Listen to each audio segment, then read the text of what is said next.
esse painel contém uma questão inicial, a nova petição inicial. Existe uma nova petição inicial. Essa pergunta, eu acho que permite uma resposta imediata. Eu, na minha ótica, sim. Sim, no sentido, não que a parte literal da petição sofra qualquer tipo de alteração, mas é uma alteração na concepção da forma como a petição inicial é concebida. O advogado terá que se preparar melhor para propor uma lei, terá que analisar documentos, investigar a viabilidade, a chance de sucesso, se precaver e precaver seu cliente de uma eventual sucumbência. A pessoa terá que ser muito mais técnica, porque se exigem agora requisitos mais específicos. Então, a resposta é sim, uma nova petição inicial. A má notícia é que, respondida essa pergunta, todas as demais que dessa decorrem não podem ser respondidas nesse momento. Apenas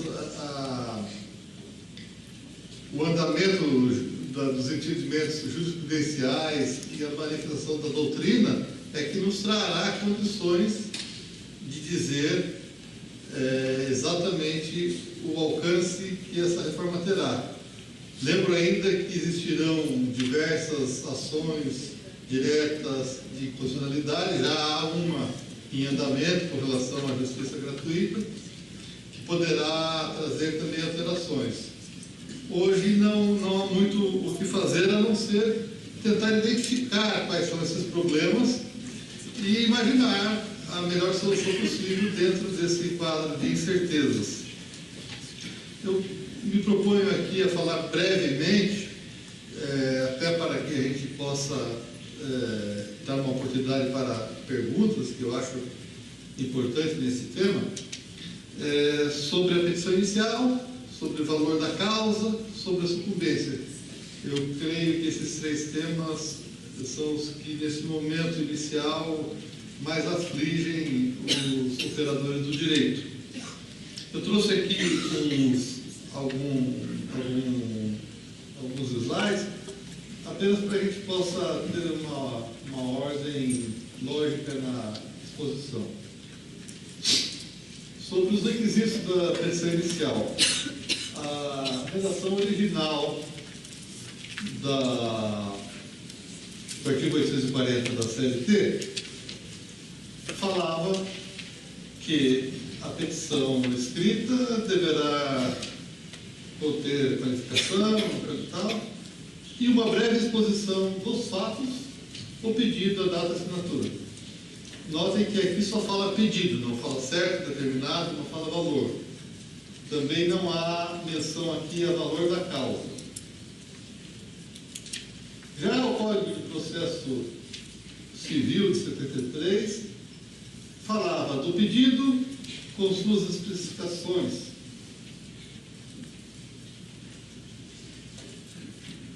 E falava do valor da causa, aí a Justiça do Trabalho acabava se socorrendo um pouco dessa analogia.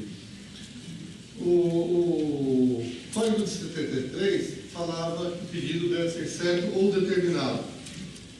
Usava essas expressões certo ou determinado como coisas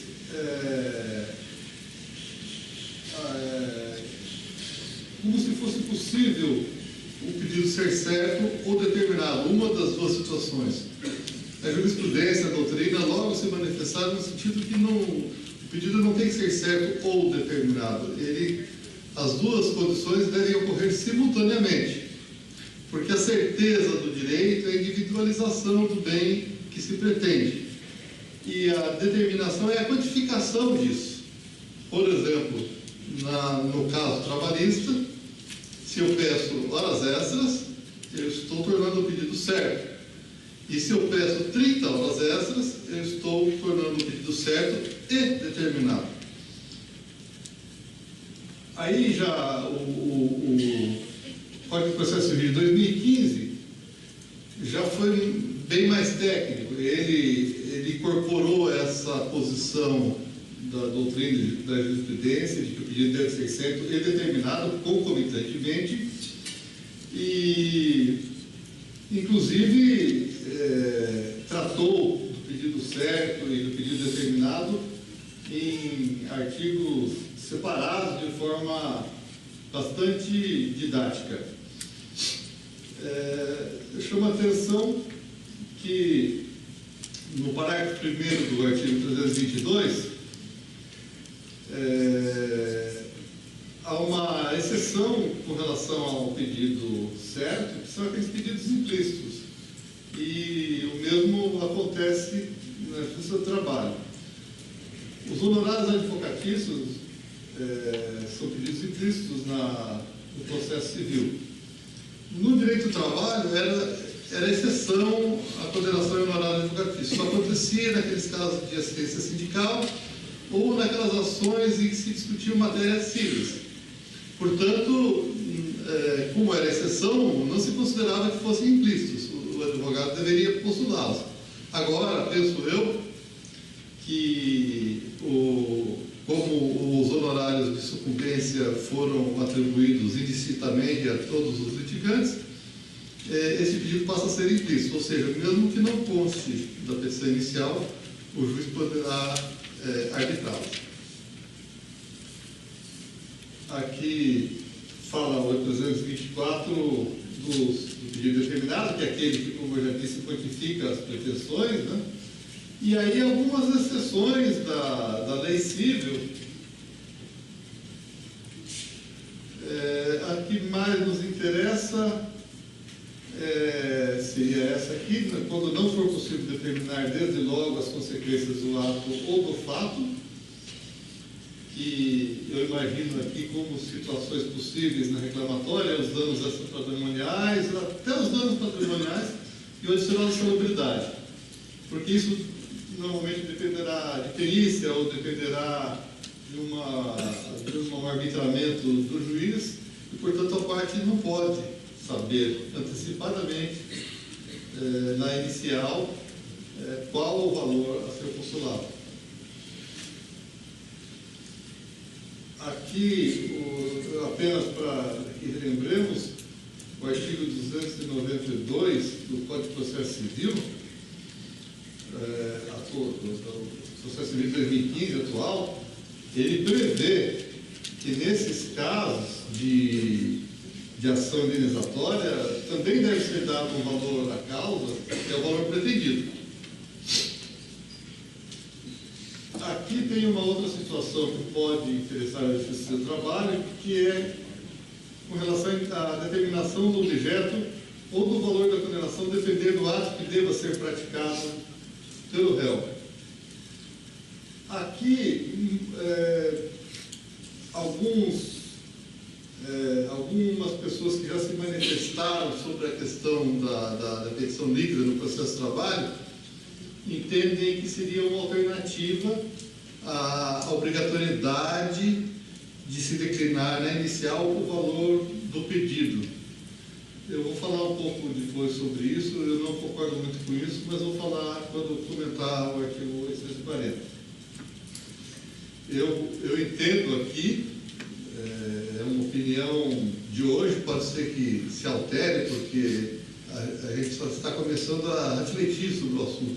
Mas hoje eu penso que quando a parte autora não tenha todos os documentos necessários para propor ação, o ideal é que se utilize da tutela de urgência de incidente tutelar, do artigo 305 do CPC, e realmente coloque o valor do pedido.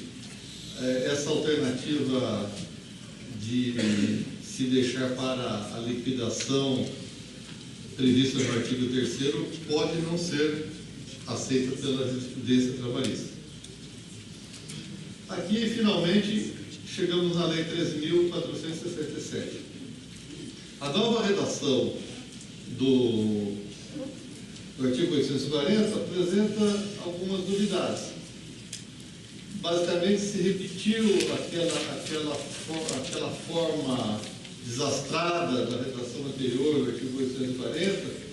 Há inúmeras críticas essa questão da breve exposição dos fatos, que não tem muito sentido jurídico, e a data, a assinatura do reclamante, coisas que já com o PJE nem existem mais. Melhor teria sido, já que a reforma copiou em quase tudo o Código de Processo Civil, que especificamente aqui também fizesse. Pelo menos o Código de Processo Civil é muito mais claro, muito mais didático.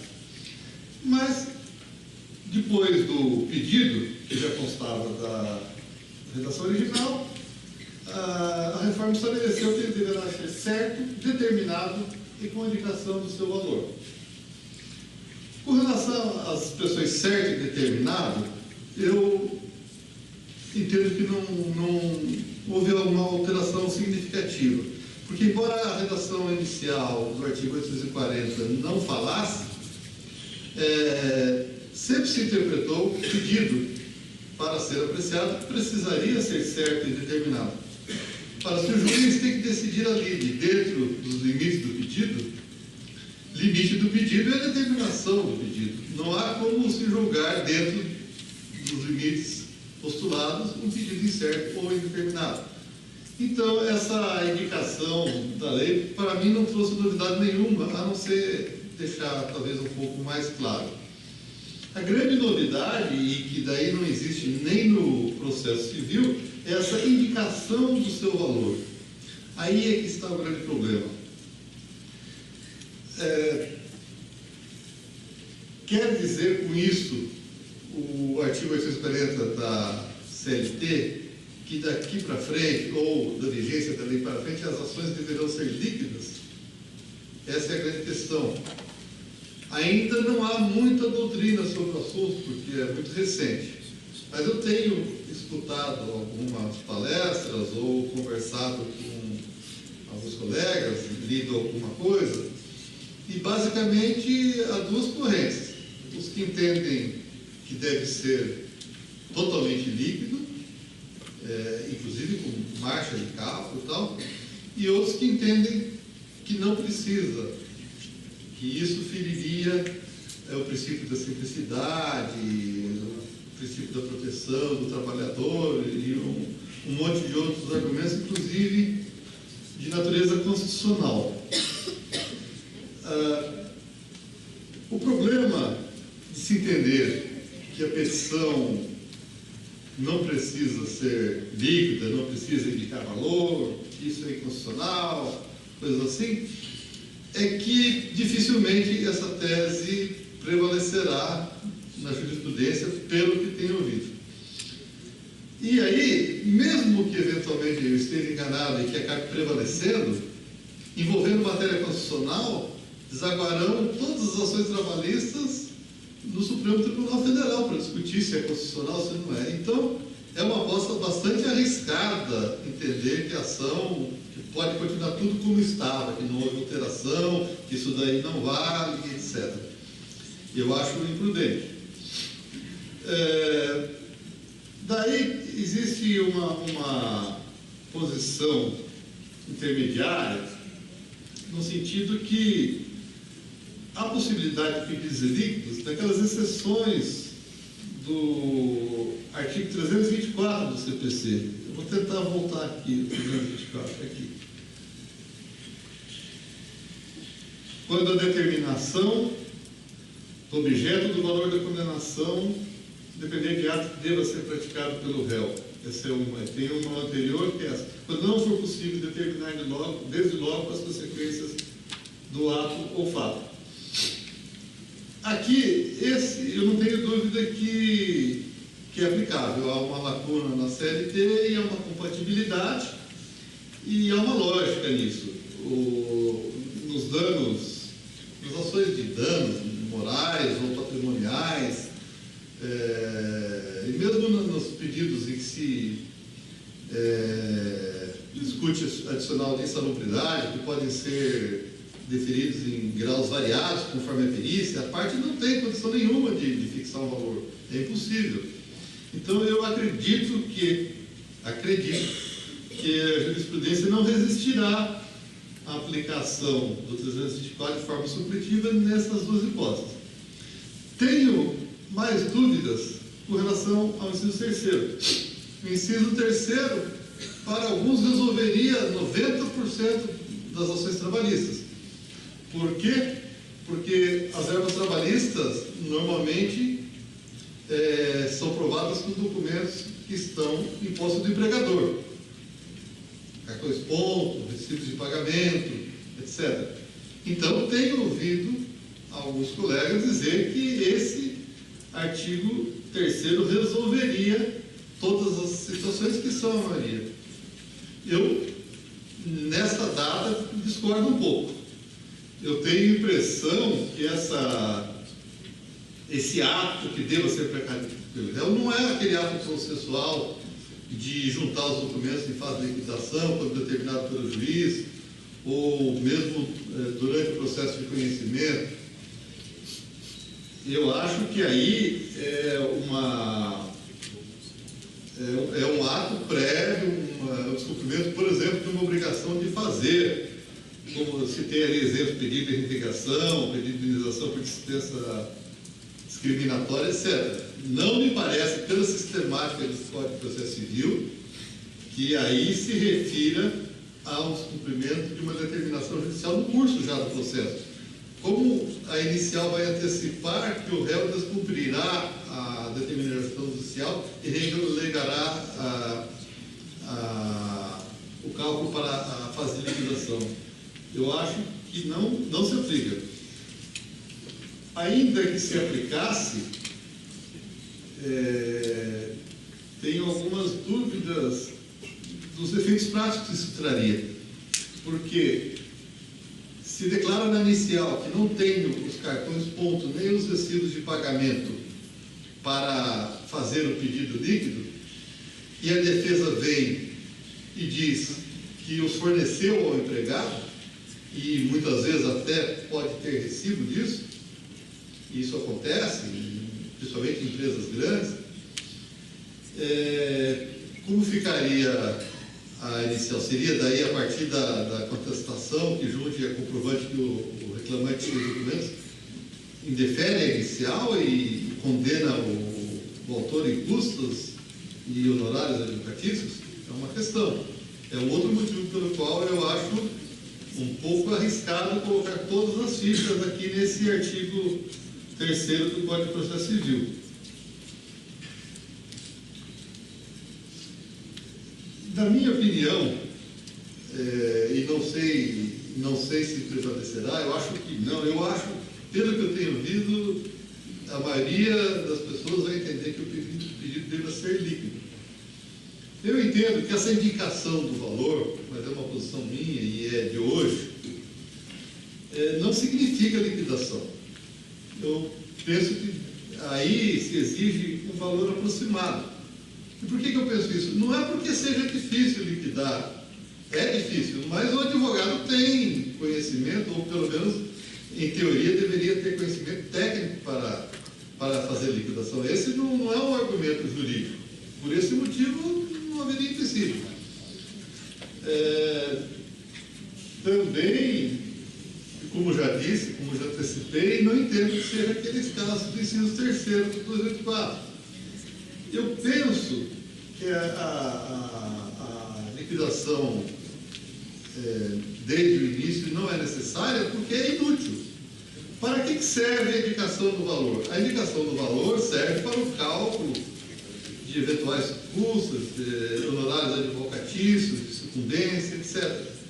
Para esse fim, é irrelevante que a ação seja totalmente liquidada, com minúcias, com correções, com base de cálculo.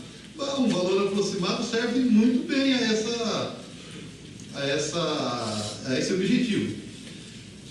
A lei, então, se entender que aí estaremos exigindo a liquidação, a lei estaria fazendo uma exigência praticamente inócua, com o único e exclusivo propósito de dar trabalho. Nas ações trabalhistas, raramente a liquidação que for feita já desde a inicial será uma valor de condenação. Para começar, na maioria das ações trabalhistas não é procedente em parte. E mesmo que essa minoria que é totalmente procedente acabe virando uma condenação, raramente o valor de cálculo baterá.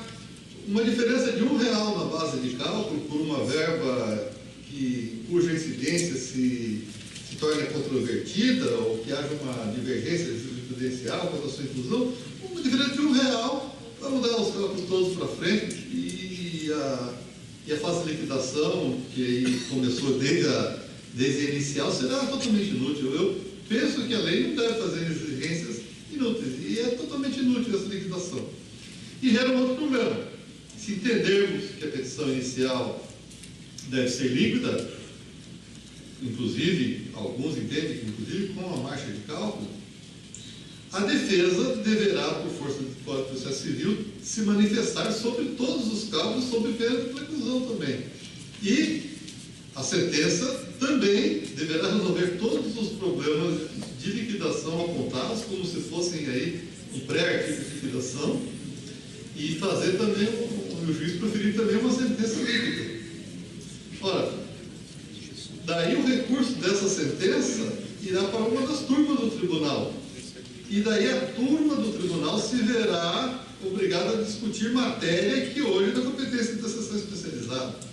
Se você recorre a uma sentença de artigo de liquidação, a competência da seção especializada, que tem uma composição diferente da turma ou do pleno, então uma composição especial, e inclusive uma jurisprudência especial que nem sempre coincide com a da turma. Poderá, inclusive, haver um conflito de a turma julgar de uma certa maneira, por ocasião do recurso ordinário, e depois, lá na frente, foram feitos novos cálculos de liquidação, haver um conflito com a decisão da seção especializada. Então, eu acho que, embora eu reconheça uma tendência de que os juízes vão pedir uma liquidação da ação, vai trazer enormes problemas e eu não sei se teremos como resolvê-los. Entendo que, para quem entende que a liquidação equivale ao valor a pedido líquido, resta a parte fazer aquele pedido de tutela de urgência antecedente cautelar do artigo 305 do CPC, já que a ação de execução de documentos não existe mais na sistemática do Código de Processo de 2015. É uma alternativa, mas é trabalhosa e, como eu disse, no meu modo de ver, inútil. Melhor seria se indicasse apenas o valor aproximado, só que daí também há um outro problema. Se indicarmos o valor aproximado, vamos correr o risco de algum juiz entender que aquele valor indicado aproximado é o teto da reclamatória. Portanto, se peço 10 e depois, nos cálculos, se chegarmos à conclusão de que fui modesto nos 10 e que, na verdade, a condenação deu 12, já estou vendo que alguns juízes vão dizer que não, pediu 10, o máximo é 10. E, por outro lado, se os cálculos, mesmo com procedência total, se os cálculos derem 5, podem dizer que o autor sucumbiu em R$5.000. É um pouco complicado.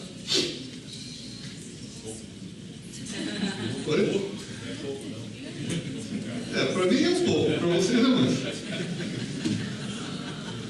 Bom, aí tem uma outra questão, o seguinte: os pedidos que não atendam ao disposto no parágrafo 1º do 840 serão julgados extintos sem resolução do mérito, porque aqui é o que diz a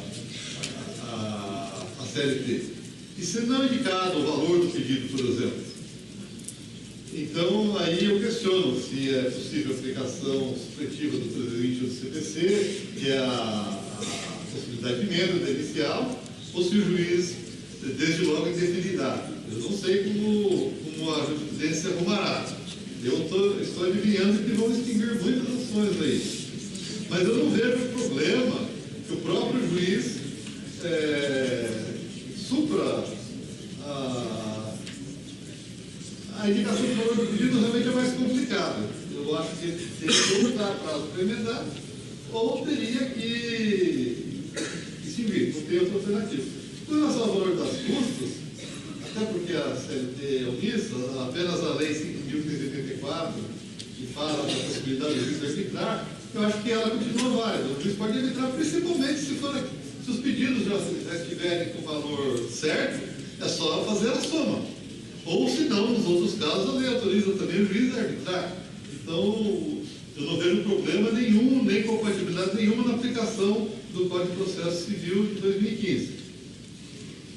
Aqui digo que ela continua omissa no que se refere ao valor da causa, digo que a aplicação subcoletiva de 2015.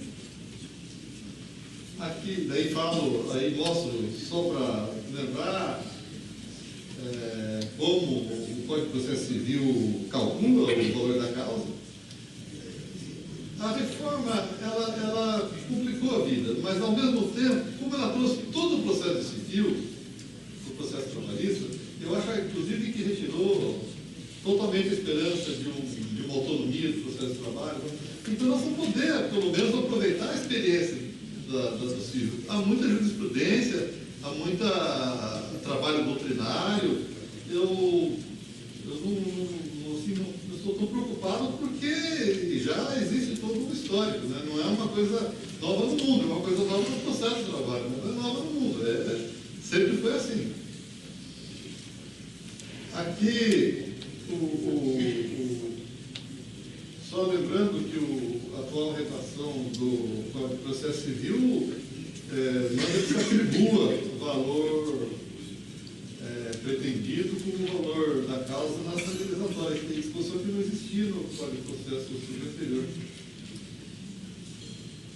Aqui eu falo do arbitramento do valor da causa, que é uma possibilidade do artigo 324 do CPC. Já disse que a Lei 5.584 previa a possibilidade, e esse dispositivo não foi alterado. Digo que não me parece viável o indeferimento da petição inicial pela ausência do valor da causa, sempre que possa ser alcançado por mera soma de pedidos. Não vejo sentido, para mim, afetaria, contrariaria o princípio da celeridade, simplicidade, todos eles.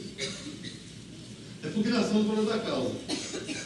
Ela volta a ter relevância. Antigamente se dizia que a parte reclamada não tinha interesse em impugnar o valor da causa, porque ele só servia para a fixação de alçada e procedimento. Então, se o valor fosse superior a 2 salários mínimos, qualquer outro valor era irrelevante ao reclamado, até porque as custas seriam calculadas aí sobre o valor da condenação. Então, não tinha relevância, não havia interesse em provocar a manifestação judiciária. Agora, com a fixação dos honorários educatícios, em caso de procedência total, artigo 691, também é utilizado como parâmetro para aplicar penalidade de má-fé. Eu entendo que agora caberá, sim, e será importante, e o procedimento seria por omissão da CLT, o artigo 293 da CLT, do CPC. Honorários educatícios, inclusive sucumbenciais, passam a ser devidos. Essa, daquela questão do valor da causa, do valor dos pedidos, aliás, é a que mais tem incomodado e afligido as pessoas que trabalham com o direito de trabalho. Na verdade, os honorários não chegam a ser uma novidade na justiça do trabalho. Já existiam sob a forma da assistência judiciária e já existiam também naquelas ações ditas cíveis. A novidade é que passou a ser devido na universalidade dos casos. Mais uma vez, a reforma aqui copiou praticamente todo o Código de Processo Civil, então todas as questões que se originarem desta aí, me parece que serão resolvidas pela prática do processo civil. Deveria, pelo menos, funcionar aqui como funciona lá. Aqui, só estou... Aqui está tudo igual ao Código de Processo Civil, essa é a CLT, mas é a mesma redação. aqui tem essa novidade, né, que está sendo, inclusive, discutida por uma ADI, está, se não me engano, pelo ministro Barroso. Eu acredito que ele vai dar uma liminar para suspender isso daí. Quer dizer, mesmo o beneficiário da justiça gratuita poderá pagar o honorário de sucumbência se vencer uma parte do pedido ou até se for beneficiário de um crédito em uma outra ação, que não fala nem que é a natureza dessa ação. E isso está sendo discutido. Eu acredito que existe uma possibilidade disso daí ser inconstitucional. Vamos aguardar, e nos próximos dias deve sair. Aí tem uma questão também muito discutida aí nos corredores, que é a incidência dos honorários previstos na Lei 13.467 nas ações em curso. Aquelas protocoladas antes da vigência da lei e ainda não sentenciadas, porque as que foram sentenciadas, acabou. O artigo 14 do CPC é uma regra geral que fala que a norma processual se aplica imediatamente, ao contrário das normas de direito material que se aplicam para o futuro. Existe um enunciado administrativo do STJ que é mais ou menos recente, é anterior da reforma, mas mais ou menos recente, que diz respeito àqueles recursos posteriores à reforma do Código de Processo Civil de 2015, quando passaram a ser devidos honorários no recurso. E aí o STJ disse que o que vale é a data da sentença. Sentenciado, o marco temporal seria a data da sentença. Eu acredito que, com base nisso, é possível que haja aplicação imediata dos honorários de sucumbência, mesmo nas ações propostas anteriormente à lei. É alguma coisa problemática, porque, presumivelmente, quem pleiteou antes da lei não saberia que estava correndo risco. Mas tem essa norma genérica do artigo 14 do Código de Processo Civil e vamos ver como a jurisprudência vai encarar. Existe uma saída para a jurisprudência, quer dizer que, embora seja uma norma processual, como traz efeitos pecuniários, econômicos, relacionados, inclusive, com o mérito da causa, que se aplicaria aquela regra do direito material. É uma possibilidade e apenas a doutrina e a jurisprudência poderão esclarecer isso. O que é uma pena, porque normalmente isso demora. O ideal, na minha opinião, é que o TST, como fez quando entrou em vigência o Código de Processo 2015, evitasse uma instrução normativa. Todos acharam que o Código de Processo Civil traria inúmeros problemas e dificuldades. Veio o TST, editou a instrução normativa número 39, resolveu o problema. Praticamente houve uma adoção sem discussão daqueles critérios que estavam lá, e se tiverem o consenso de fazer a mesma coisa, quem sabe a gente possa ter uma clareza maior. Eu sei que o TST está relutante em editar uma instrução normativa, porque na reforma existem também normas de direito material, sobre o qual não caberia. Mas eu acho que pelo menos das questões processuais, e mesmo que façam errado, era melhor que fizessem alguma coisa, porque da maneira como está vai ficar realmente difícil. Uma questão aqui que é relevante também, que é se a não obtenção do montante pecuniário, não estou me referindo à procedência ou improcedência, mas o montante pecuniário sinalizado no pedido, aquele valor lá que a lei agora exige, que indica, a sucumbência parcial, aí, para os que entendem, ou caso a jurisprudência entenda que a petição inicial precisa ser líquida, o que eu não concordo, provavelmente sim. Mas se adotarmos a tese de que o valor pode ser aproximado, a indicação do valor é valor aproximado, eu entendo que não haveria sucumbência.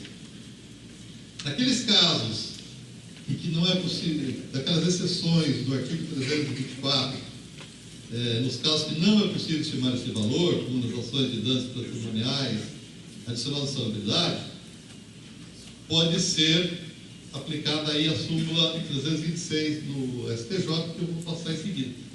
E se a diferença for pequena, também o artigo 86 do Código de Processo resolve. Porque diz que se a diferença for mínima, não são devidos honorários sucumbênciais. O problema é se a diferença for grande.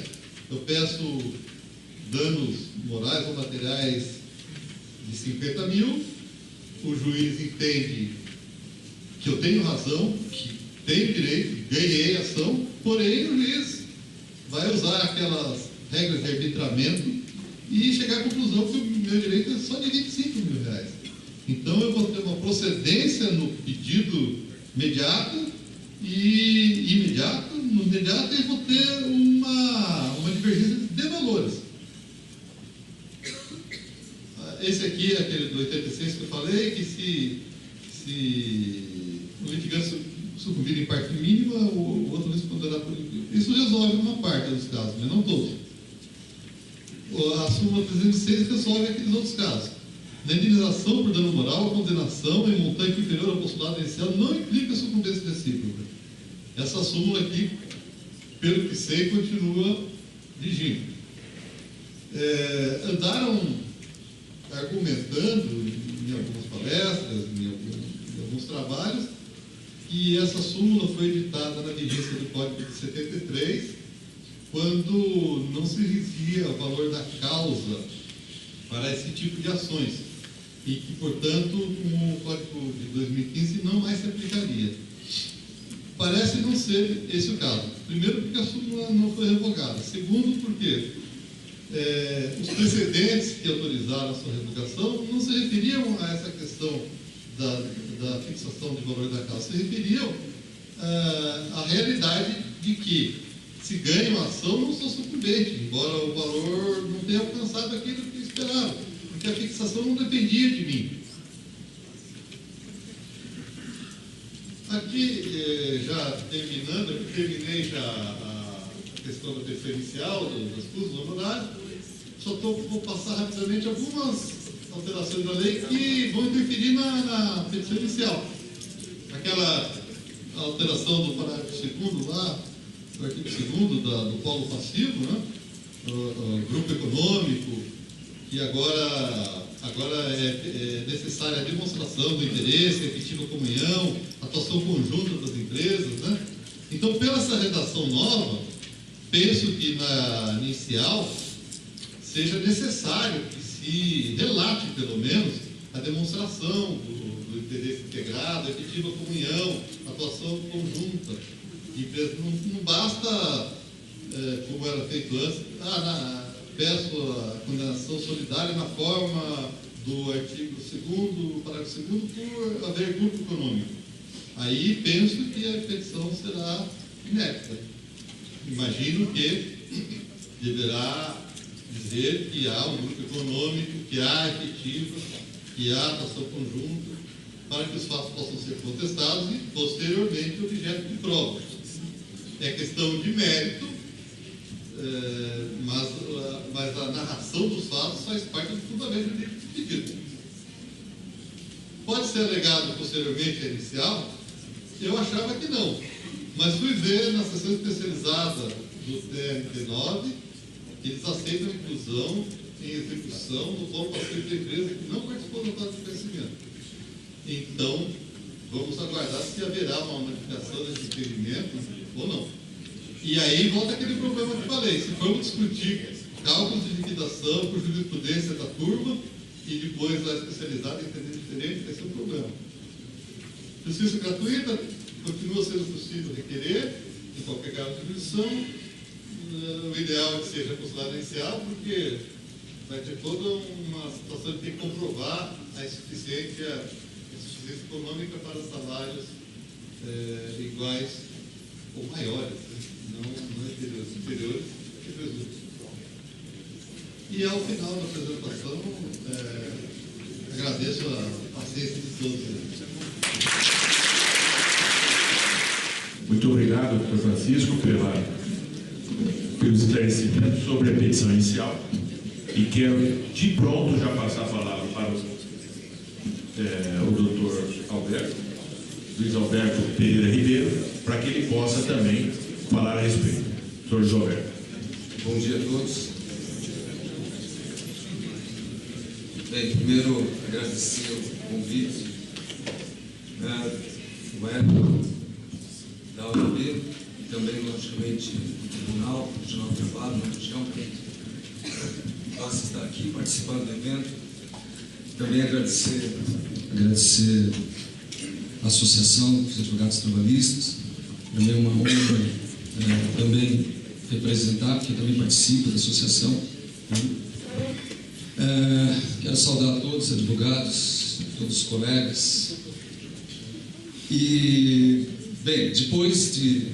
eu vou segurando aqui, né? Porque é normal que, do ponto de vista de uma alteração que foi feita, principalmente do ponto de vista de quem gosta de estudar o direito processual, eu gosto do direito processual civil e direito processual do trabalho, né?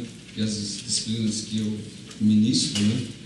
Nas universidades, de perceber que, já adentrando as discussões, né, de perceber que muitas coisas, e essa é a minha fala inicial, que eu começo apresentando, muitas das coisas que foram importadas no Instituto do Direito Processual, elas foram importadas, mas sem complementar como estava no Código de Processo Civil. E muitas das coisas que trouxeram, mas particularmente, de proposital ou não, e aí é a crítica feita, é a ausência de debate, né, da reforma.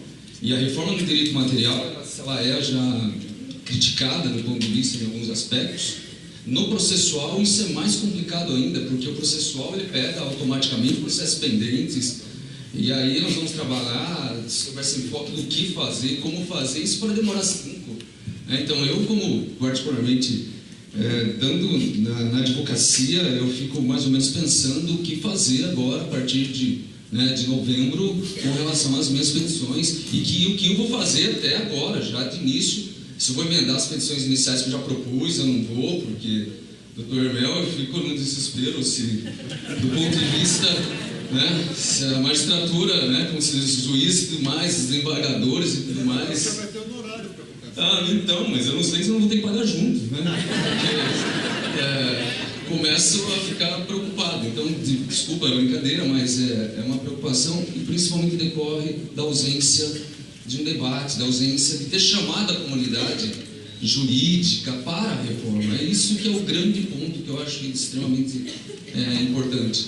Não só, como eu vou insistir, mas no aspecto processual é muito complicado, né? Porque, como eu disse, vamos pegar todos os processos pendentes.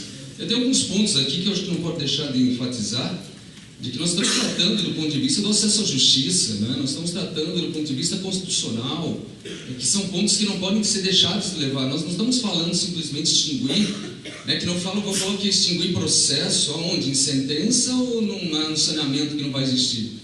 Como é que eu vou trabalhar isso com relação à minha petição, que eu faço um pedido que não está líquido, né?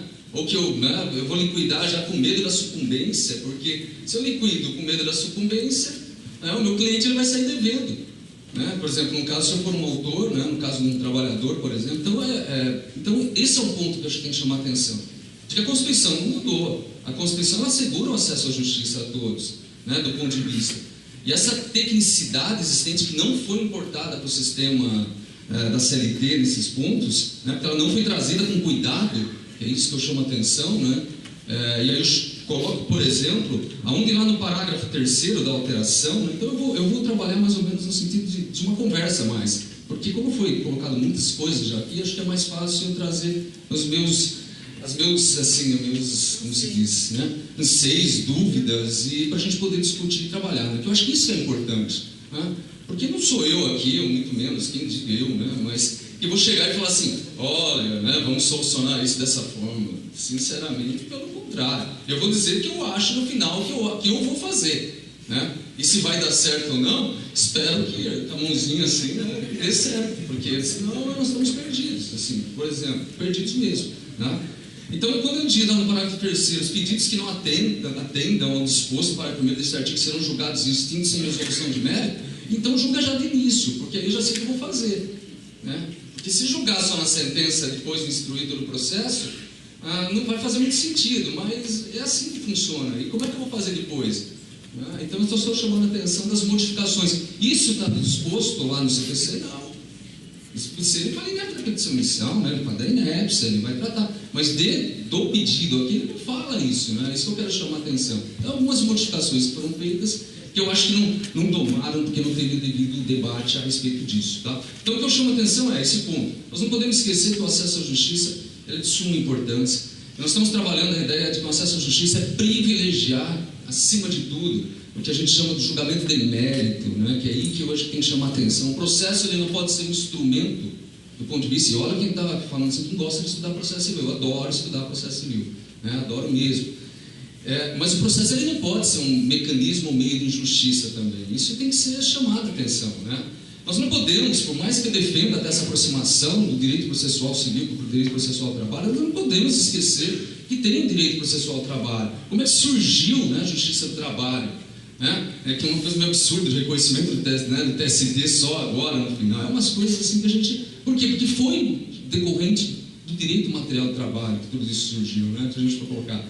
Então, como é que exige, particularmente, algumas alterações que fala que não permanece o juiz postulante, que na prática não permanece, mas fala que pode, né, propor a reclamação, e exige que se faça um valor, né, seja específico, né? Então, quando o dispositivo, doutor Mel, ele vem e fala assim, determinado e apurar o valor, para mim não é lógico, é redundante, porque se eu falo em determinação, eu já estou falando do ponto de vista de quantificação. Quando a gente pensa em certeza, aquela característica dos elementos que identificam, né, a gente pensa, logicamente, em determinação naquela quantificação, na individualização do objeto, que é isso que lá na liquidação vai acontecer, né? E aí já chamamos aquela ideia, né? O dispositivo ele vem e fala, tenho que liquidar, perfeito, tenho que liquidar, mas não acabou com a liquidação de sentença, né? Pelo contrário, ele manteve a regra, estava previsto, liquidação de sentença, 3 formas, né? Ele só alterou para falar que a liquidação por procedimento comum, né? Mas ele falou lá, liquidação das 3 formas. Então, para que tem liquidação se eu vou ter que liquidar todos os pedidos? Não, mas é porque o valor tem que ser estimado. Então ótimo. Se o valor tem que ser estimado, particularmente, ele não pode, logicamente, exigir de mim, do ponto de vista de que, ao você der valor estimado, você não possa ter sucumbência parcial. Porque senão, automaticamente, como é que eu vou ficar? Então, só estou levantando primeiro alguns anseios, algumas discussões aí que eu tenho a respeito disso, né? Isso, volto a insistir, por causa, a meu modo de ver, de uma redação mal elaborada da reforma, né? Se a redação da reforma viesse e colocasse especificamente aplicar, por exemplo, o artigo 324 do Código de Processo Civil, que estabelece que, naqueles casos, os pedidos genéticos, estava resolvido isso. Mas que ia acontecer que teria grande parte das reclamações seriam feitas por isso. E daí? E grande parte das reclamações seriam feitas daquela forma. Qual é o problema disso? Essa é a pergunta. O que nós estamos privilegiando? Volto a insistir. Que se faça justiça do ponto de vista ou que se crie mecanismos burocráticos do processo para fins de gerar uma extinção sem resolução de mérito. Se for isso, automaticamente nós temos que rever toda a concepção. E insisto, no processo civil, né, não é assim que funciona, não é essa visão que a gente tem, né, do ponto de vista. Porque lá nós estamos trabalhando ideia, conceito de instrumentalidade de formas, nós estamos trabalhando outros mecanismos, se pensar a ideia do quê? De privilegiar julgamento de mérito. Eu insisto em colocar isso. Então, quando o dispositivo ele vem, e a incongruência dos dispositivos estão claras, né? Porque quando ele vem lá, reclamação pode ser escrita e verbal. Maravilha, então ele mantém a integralidade. Aí ele vem e coloca pedido certo e determinado com indicação. Assina reclamante ou o seu representante. Aí depois ele vem e coloca no parágrafo 2º do artigo 840, né? E coloca se é verbal a reclamação será reduzida a termo no que couber disposto do parágrafo 1º desse artigo. Aí no que couber eu fico pensando, no que couber quer dizer o quê? Verbal quer dizer, então eu vou ter que indicar o valor, no que couber quer dizer isso ou não. Aí vai ficar a critério de quem entender, né? Que no couber quer dizer, não, ele não está falando de valor. Não, mas ele está falando de valor, porque o parágrafo 3º que aplica tudo, ele vem a dizer o quê? Os pedidos devem atender o parágrafo 1º. Então, tanto verbal como escrita tem que ter isso. Mas na prática não tem reclamação verbal. Então, eu só quero dizer, é que o sistema muda mas ele muda para piorar em alguns aspectos. Ele está piorando a situação para quem, logicamente, está buscando o seu direito, para quem está, né, ingressando com as suas ações. Então, essa incongruência ela vai criando dúvidas para nós. Tá? Mas o grande problema aqui, ao meu modo de ver, nada disso tivesse se não tivesse a questão da sucumbência parcial. Sinceramente, honestamente falando, né? Se falasse indicação de valor, se não tivesse sucumbência parcial, sem problema algum. Porque, por mais que eu estou falando assim, em termos práticos, bem prático, né? Por que não teria problema? Porque você colocaria, né, valor e daria valor maiores, claro. Porque é assim que a gente faz, do ponto de vista do procedimento comum. Sempre fazemos isso. Colocaria valor, qual é o valor? Vamos de estimativa, mas sempre maior, né? Quer dizer, no caso, quando eu proponho as ações, a gente puxa. Por quê? Porque eu estou sem os documentos. Então, como é que eu vou analisar para fins, né, qual que é sempre o receio nosso? Vou propor a reclamação trabalhista. Quantas horas fazia? Mais ou menos dava uma. Mas não tinha mais. Vamos aquela história, né, da entrevista. Não tinha mais um pouco? Não tinha menos. Tá. Então, vamos fazer uma média, 1h30? Maravilha. Aí você vai, faz, indica tudo isso, tem que colocar o valor. O que acontece? Vem lá depois e impugnar, então, o controle de jornada. Vai ser uma loucura agora, porque eu vou falar que isso que eu estava até discutindo. Imagina assim, vou pedir para apresentar os controles de jornada, mas eu vou impugnar o controle, então eu não posso. Então eu vou ter que fazer um pedido de 2 horas vezes por dia, impugnando o controle de jornada, porque eu não quero produzir isso. Mas se na prática chegar à conclusão que não era, né, ou seja, traz os controles que não são impugnados, ou eles não são, né, desconsiderados, vai gerar, logicamente, o quê? Uma sucumbência parcial de, vamos imaginar, deu meia hora. Meia hora para 1h30 que eu queria, tiro e queda, né? Ou seja, sucumbência condenada. Quer dizer, a discussão é da sucumbência, se a gente for sinceramente falando, do ponto de vista advogado. Então, bem assim, não discutindo muita questão acadêmica, né? Eu quero discutir mais questões de elaboração de peças, né, do ponto de vista, que é isso que me interessa quando a gente está falando, principalmente com relação, né, ao AB. E aí temos que chamar atenção, porque aí você vai falar assim, na teoria da discrição, aí entra naquela discussão, vincula ao pedido, você colocou lá o valor, então você vai tomar cuidado. Até que eu fiz uns dias atrás, falou assim, dano moral pede só tal. Mas dano moral tem a súmula, mas vai que não aplica a súmula do STJ. Imagina se eu estiver lá, né, pedindo 20 mil reais de condenação de danos morais, me dá 3 mil reais, 500 reais, né? Quer dizer, imagina a loucura que vai ser, sucumbência parcial, lascou. Não, mas tem a súmula, vamos aplicar. Vai aplicar ou não vai aplicar? Importa-se. Então, são pontos que a gente vem muito mais com dúvidas a respeito disso. Como, do ponto de vista, né, que eu vejo com relação a isso, como resolver algumas coisas que eu vou colocar aqui a respeito disso, né?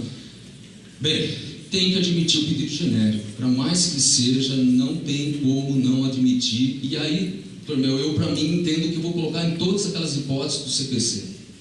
Se for estabelecido particularmente que o pedido ele tem que ser determinado e automaticamente liquidado, tem pedidos que não tem como ser aplicada essa regra. Então, a exceção à regra, e aí eu particularmente entendo que eu faria uma justificativa na minha petição inicial, justificando por que eu quero que seja aplicado esse dispositivo, né? Para fundamentar, para dizer, eu não tenho como estabelecer a quantificação desse valor.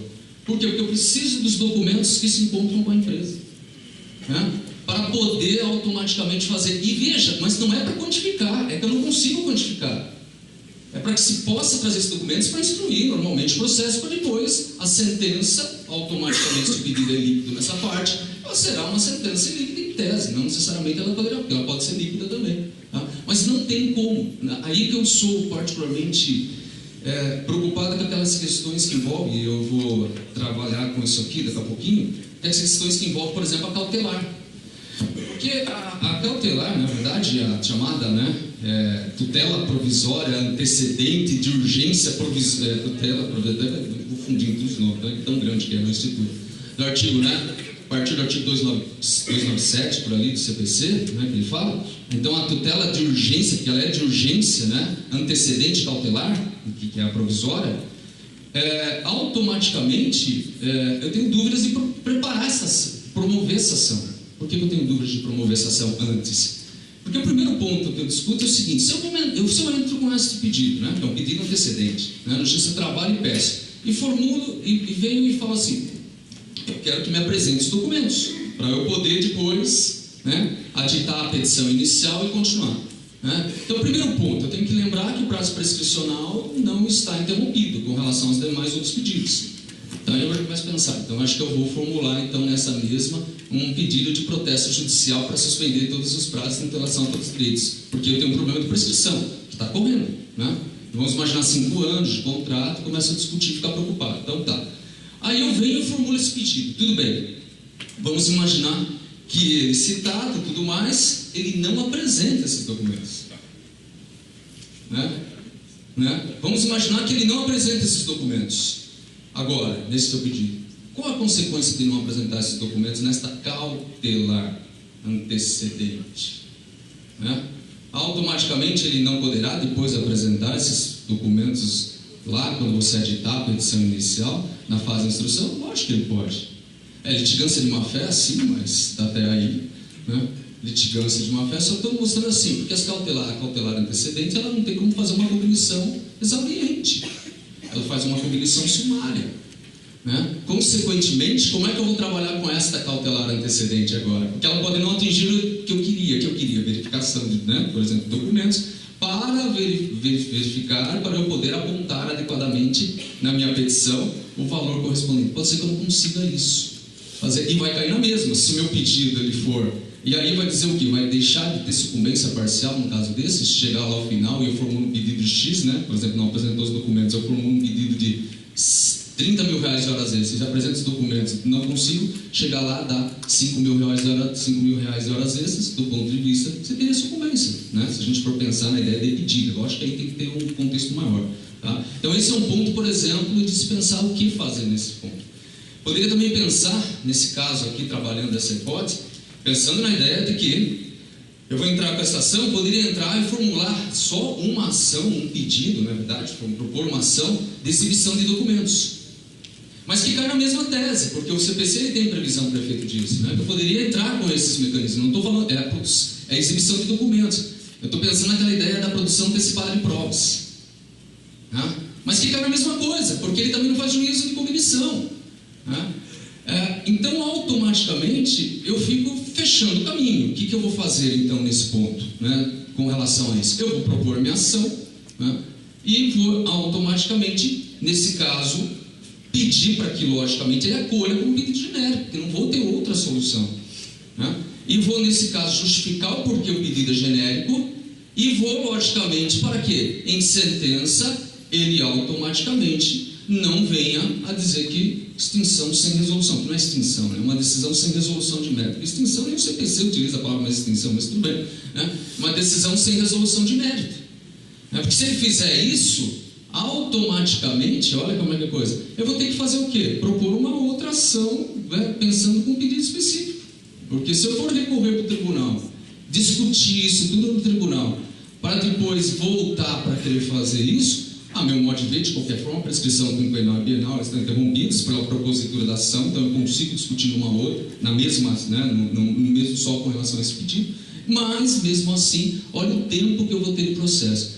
E o que a gente percebe de tudo isso é que vão gerar muito mais demandas, porque eu vou ter que entrar com, pelo menos, pensando, seja no caso, se eu quero trabalhar essa cautelar antecedente, eu vou entrar com ela. Pode ser que ela não atinja a finalidade. Aí eu vou ter que propor o quê? Né? Vou propor uma ação, então, no caso dessa de exibição, né, da produção antecipada de provas, é uma ação autônoma, que serve, fica um ano arquivado os autos, esperando que você, né, utilize. Então é mais uma demanda. Ou então eu vou arriscar, como eu disse, né, fazendo um pedido genérico, pensando que automaticamente o juiz não vai dar na sentença o quê? Né, a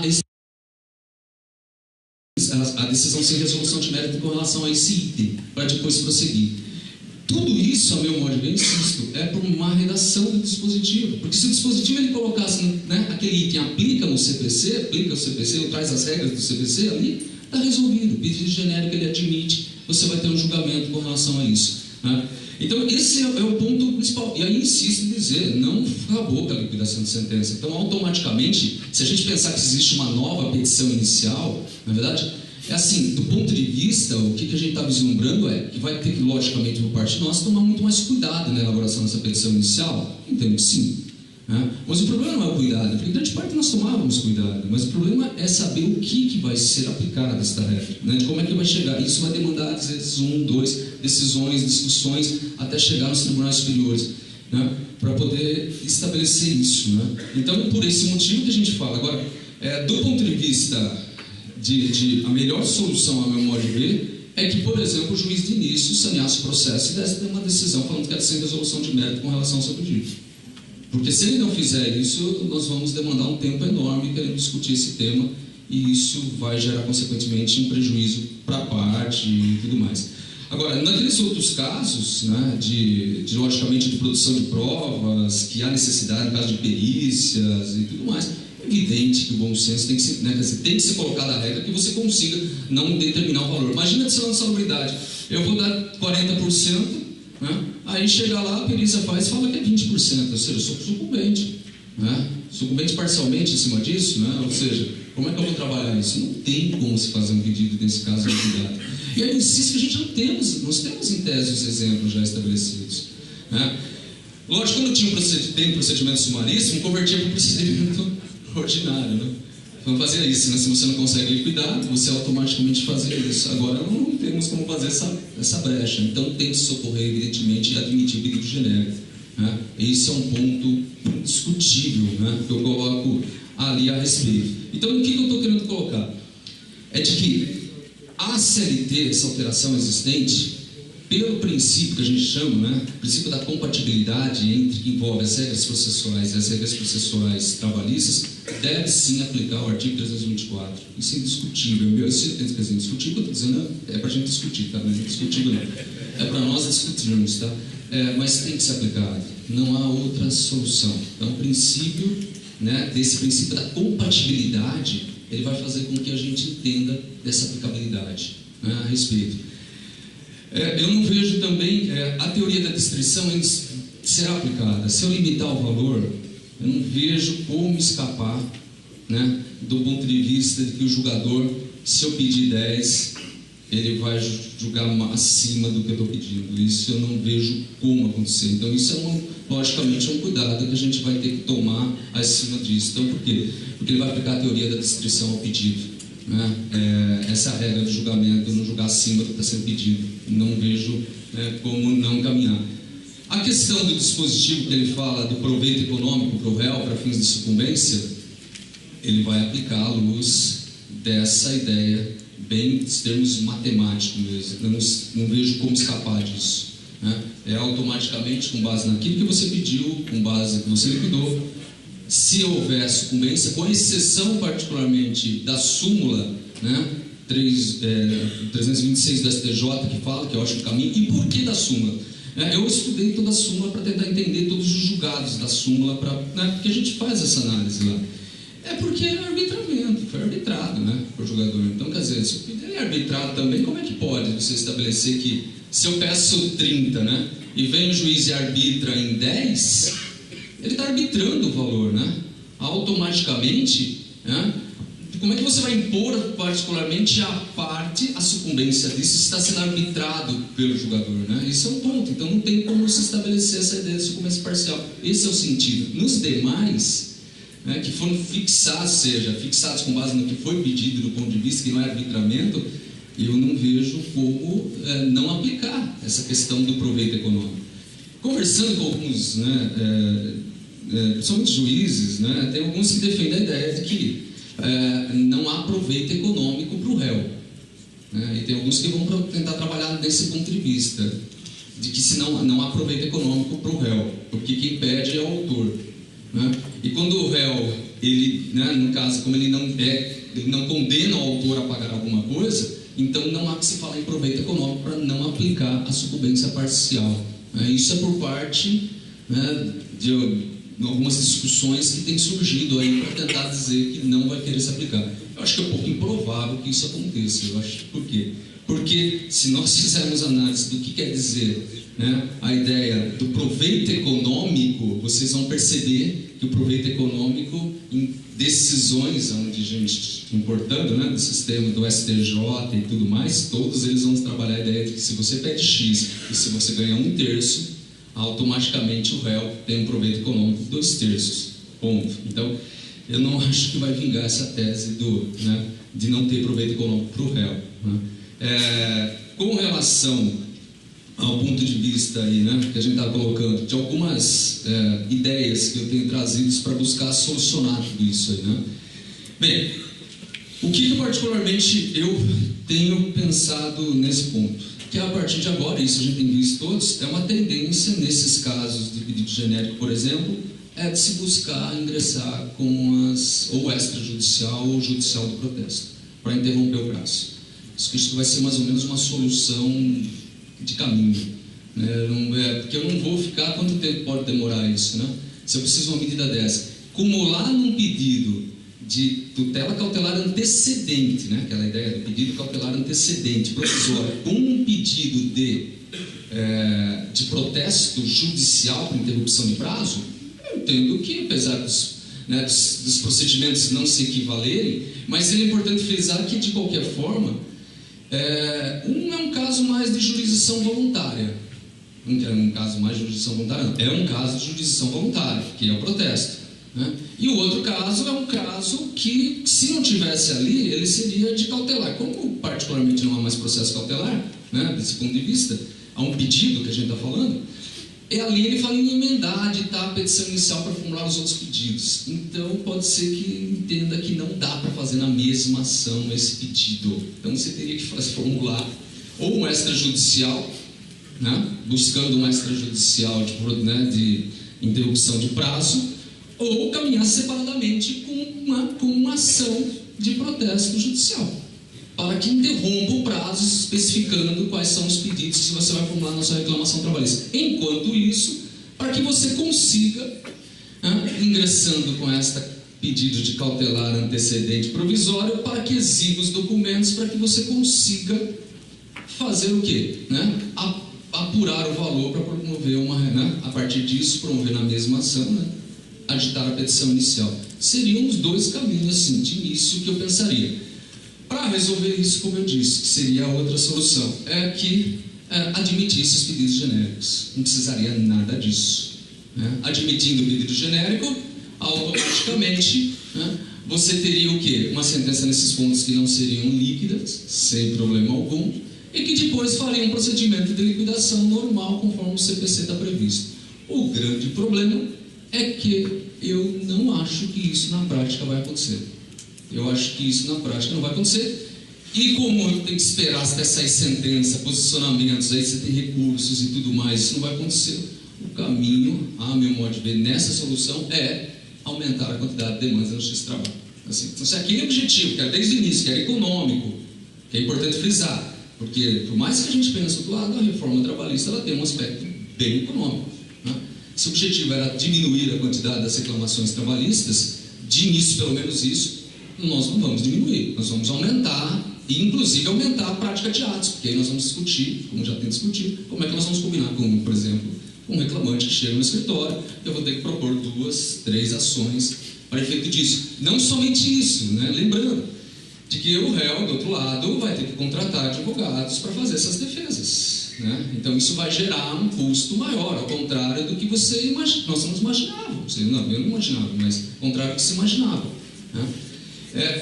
Tudo isso por causa, a meu modo de ver, de 2 situações. Primeiro, aquela que ele fala de extinção do processo, não admitindo pedido genérico, e tudo isso principalmente também, né, a respeito da sucumbência parcial, né, que é a respeito do que está acontecendo. Tá?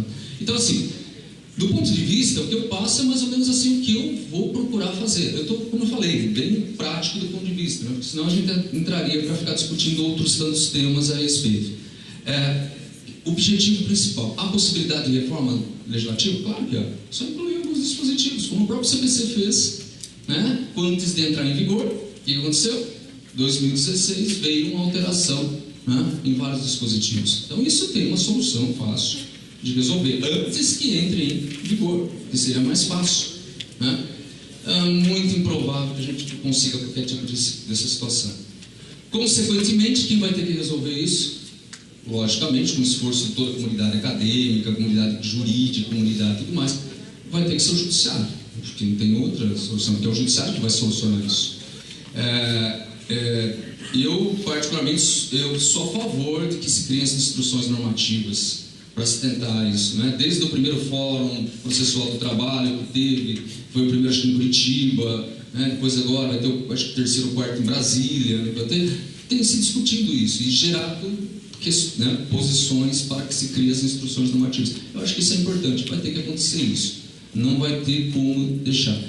Então, a ideia é mais ou menos assim, eu tenho um monte de dúvidas, sinceramente, volto a insistir, mas eu mais ou menos já sei o que eu vou fazer com relação às petições. O resultado que vai dar isso, eu espero que seja um bom senso, né? Mas aquela história do bom senso é sempre muito complicado. Extinguir processos, extinguir pedidos, porque vão ser pedidos, em sentença sem resolução de mérito, por causa que não foi indicado o valor, é muito complicado, porque não vai acontecer isso de início, porque há uma diferença entre o processo de trabalho e o processo civil, é que lá se formula menos pedidos nas ações do que nós formulamos nas reclamações trabalhistas.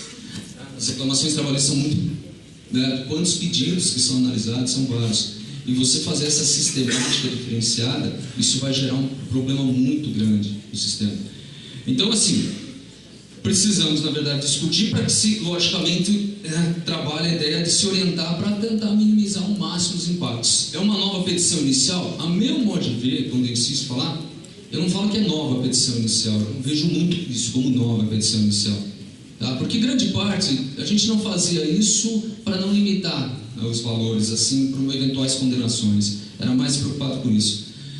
Eu vejo porque eu sempre trabalhei a ideia de que se fizesse esses pedidos, né? Lógico que trabalhei a ideia, né? Quer dizer que eu colocava na prática, tá? Tem que entender mais ou menos isso, então eu não vejo muito problema. Eu sempre trabalhei a ideia de que isso era necessário que se fizesse, né? Que se colocasse valores aos pedidos, tá? Mas, por isso que eu não tenho muita dificuldade disso, mas eu tenho uma visão mais de processo civil, então eu não tenho muito problema com relação a isso. Mas para quem não está, né, acostumado a fazer isso, e aí a sucumbência logicamente recíproca, ela vai eventualmente afetar. Mas no contexto geral, o que a gente coloca a respeito disso? É que cabe sim, a meu modo de ver, que se, né, busque pensar de que nós estamos falando com um direito fundamental estabelecido de acesso à justiça. Nós temos que, né, pensar sempre em julgar o mérito, acima de tudo, e não dar decisões sem resolução de mérito, né?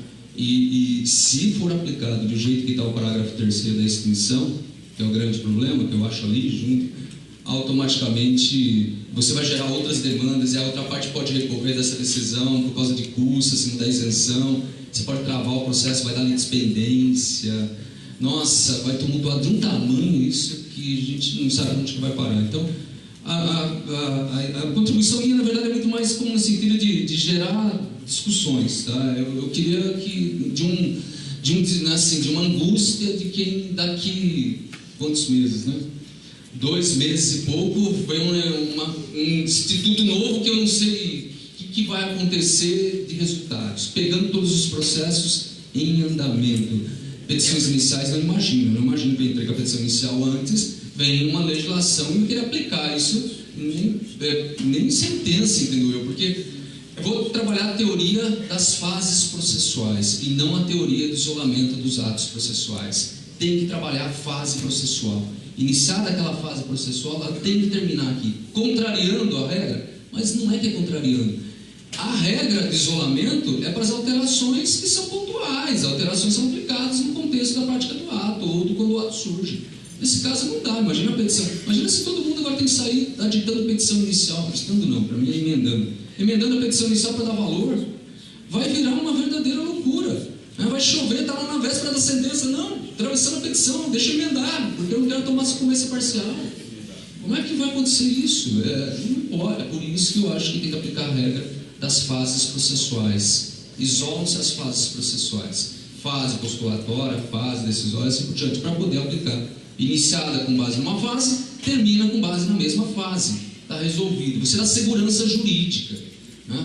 Porque se nós não acreditarmos nessa ideia de segurança jurídica também, nós estamos fadados aí, como já estamos, né? Sem dormir muito e esperamos ansiosamente que a magistratura nos ajude aí a solucionar de uma forma bem mais, né, com bom senso, com uma interpretação sistêmica, analítica, né, do que numa interpretação gramatical do que está escrito lá. Não vejo que isso seria a solução para isso. Tá? Então, assim, a ideia é essa, tentar falar um pouco sobre aquilo que eu acho e né, disposição, se possível, aí para a gente poder discutir mais. Gente, muito obrigado. Muito obrigado, doutor Roberto, pela contribuição. E nesse painel agora, se alguém tiver alguma pergunta, por favor. Doutora Olga primeiro, depois o doutor Sérgio. Honorários advocatícios na Justiça do Trabalho é algo que não existiu. Tá? E nós estamos aqui discutindo os honorários com base no CPC. Eu fico aqui pensando, será que a gente não teria que aplicar os honorários na Justiça do Trabalho do tipo? Eu pedi hora extra 3 por dia, ganhei 2. Então, o meu pedido, eu ganhei. Não vai ter sucumbência parcial. A sucumbência seria adicional noturno, eu perdi. Aí sim seria uma sucumbência. A minha indagação é que a gente aqui, isso é uma coisa nova. Nós vamos ter que trabalhar em cima disso. De repente, uma instrução normativa que a gente estabeleça isso, porque senão vai ficar, você vai calcular horas extras, eu pedi tanto, eu ganhei, mas eu não ganhei do jeito que eu pedi, mas eu ganhei. Teria que ser uma forma de aplicação desses honorários sucumbenciais na Justiça do Trabalho diferente do civil, porque lá você faz um pedido, 2, aqui você tem aviso prévio, férias, das terceiras, não sei o que, você tem a gente conhece, petição inicial que começa no A e acaba no Z e começa a A de novo. Então, a indagação seria, não seria que teria que ser aplicado de forma diferenciada, não é igual, não é a mesma coisa. Doutor Francisco. Lembrando, quem está saindo 14 horas, estaremos aqui aguardando a todos. Gostaria de cumprimentar primeiro o doutor pela palestra dele. Tem que concordar com a totalidade do pedido, é realmente uma situação difícil. Obrigado. Vou falar mais perto aqui.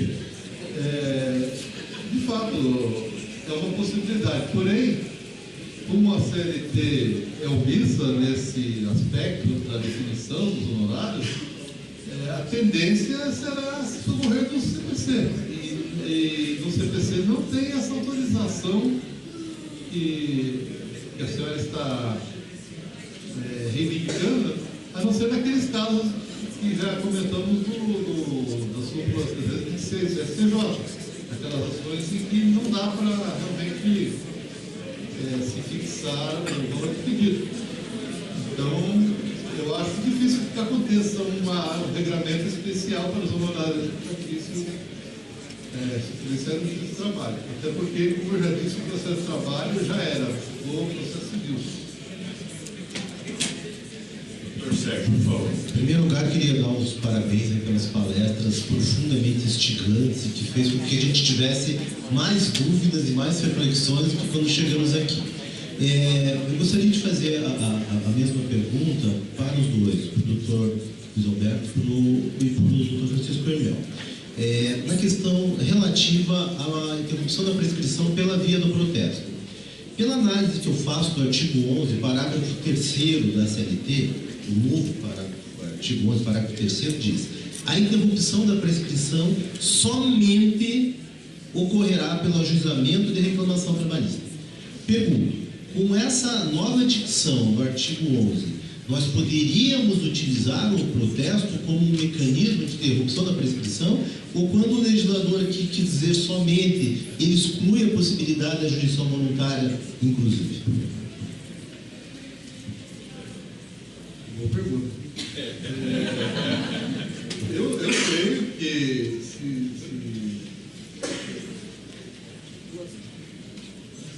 eu creio que pela interpretação literal aqui, que realmente é a intenção do legislador dizer que só a reclamação trabalhista, mas eu particularmente entenderia que ele está excluindo apenas alguns procedimentos que anteriormente se entendia que interrompiam. Por exemplo, se entendia que se o autor tomasse alguma providência que indicasse que ele estava correndo atrás do direito dele, ele não estava deixando que a prescrição fluísse. Porque a prescrição é a inércia. Se não há inércia, automaticamente, até um ato administrativo poderia, em tese, suspender. Agora, eu entendo que esse texto quer dizer que apenas as iniciativas judiciais interromperiam. Mas aí eu creio que até aquela tutela antecedente, independentemente da sugestão do outro palestrante,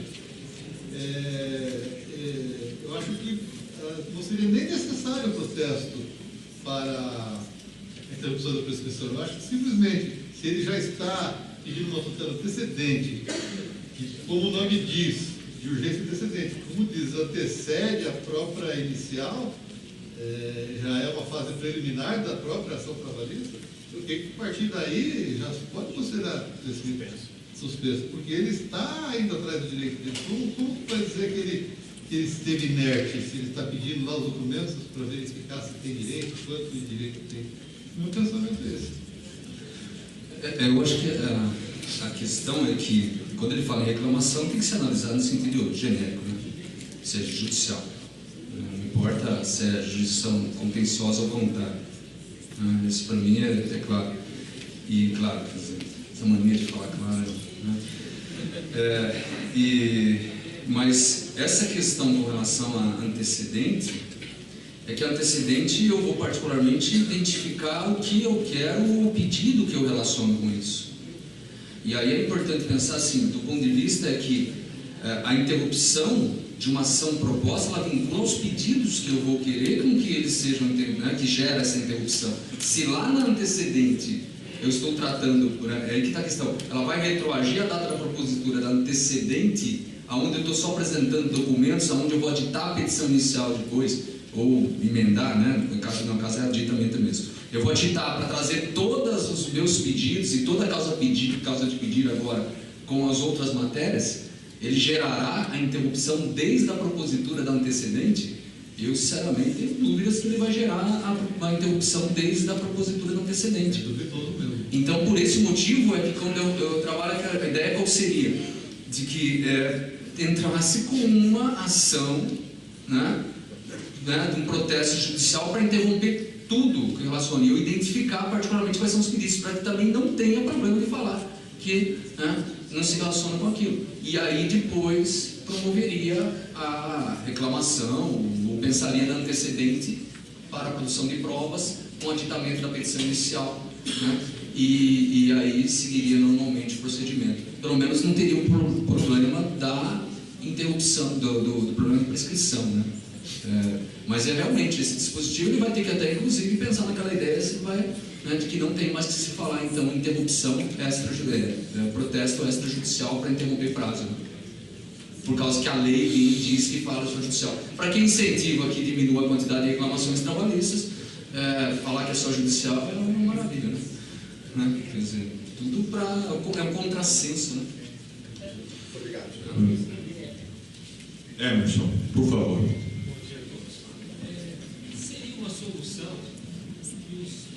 Pensam a respeito, no caso, por exemplo, de insalubridade,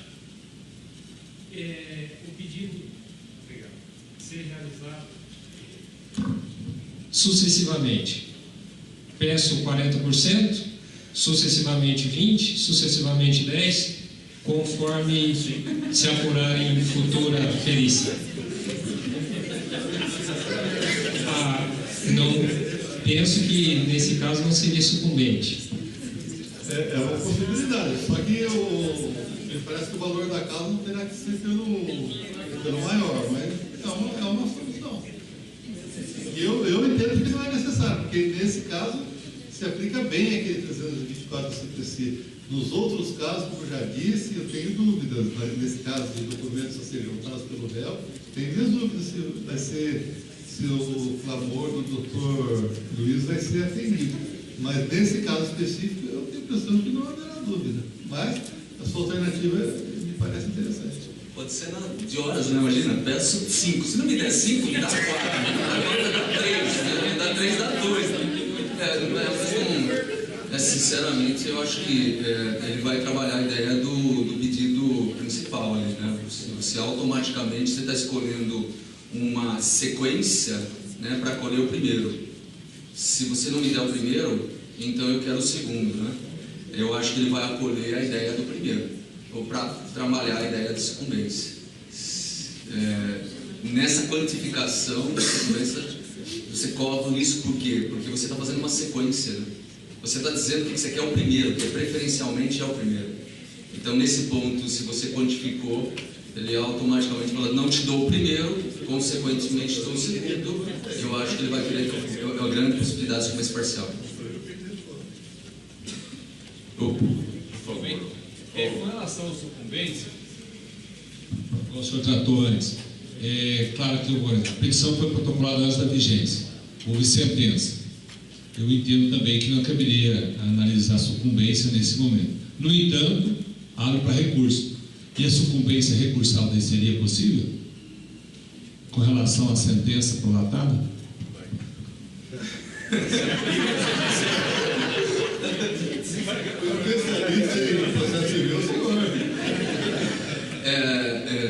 Questão temporal, a gente sabe que já há um entendimento, mas não é questão temporal que está querendo tratar, né? Sucumbência. Eu entendo que ali ele falou de 5 a 15 de honorários sucumbenciais. Ele não estabeleceu sucumbência recursal. Ele não vai aplicar. Porque ela não é omissão. Mas aí a ideia é que não seja omissão, né? Então, mas aí a lei vale nessa questão e na outra ela não vale? Estou esperando um pouquinho de coerência nisso, né? É que a questão ali é compatibilidade também, né? O princípio da compatibilidade, que eu acho que é importante. Eu, por mim, queria, tá? Assim, eu só estou querendo dizer mais ou menos a ideia de que, se o dispositivo ele vem e estabelece, né? Olha, a sucumbência é de 5 a 15, né? Estabelecendo isso, pelo contrário, não é que ele não estabelece, ele estabelece que está ali. Quando ele vem naquela outra hipótese e fala extinção sem resolução de mérito, pedido, né? Que todo pedido tem que ser certo, há por parte dele falar que pode ter pedidos que não sejam certos, ou melhor, não sejam líquidos, né? Que não sejam determinados os valores. Aí eu entendo que há, certo ponto, uma lacunosidade. Mas mesmo que não tenha essa lacunosidade, eu entendo que é perfeitamente possível, pelo princípio da compatibilidade, que nesse caso seria aplicado o Instituto de prever, né, a ideia de aplicar o 324. Então, assim, é duro que tem horas que a gente vai pensar como aplicar ou não aplicar. Mas aí eu entendo que se eu estou privilegiando o julgamento de mérito, né, então aí eu reitero de novo, né, se eu estou privilegiando a ideia do acesso à justiça, eu acho que isso é o que faz com que eu pense particularmente em aplicar nesse caso de não extinguir e permitir que seja o pedido genérico, né, porque a gente sabe que não há como ser todos os pedidos determinados, liquidados, né. Agora, do honorários, eu realmente vejo que não ali, ele falou expressamente, deixou expresso que é 5% a 15%. Né? E por isso que eu não vejo para cair na questão recursal. Mais alguém? Não havendo manifestação, agradeço a presença de todos, dou por encerrado este período e conclamo a todos a retornarem às 14 horas, onde ouviremos o Dr. Sérgio Murilo e o Dr. Mário Xavier, que está lá no fundo escondido, lá não sei porquê. Muito obrigado e até a tarde.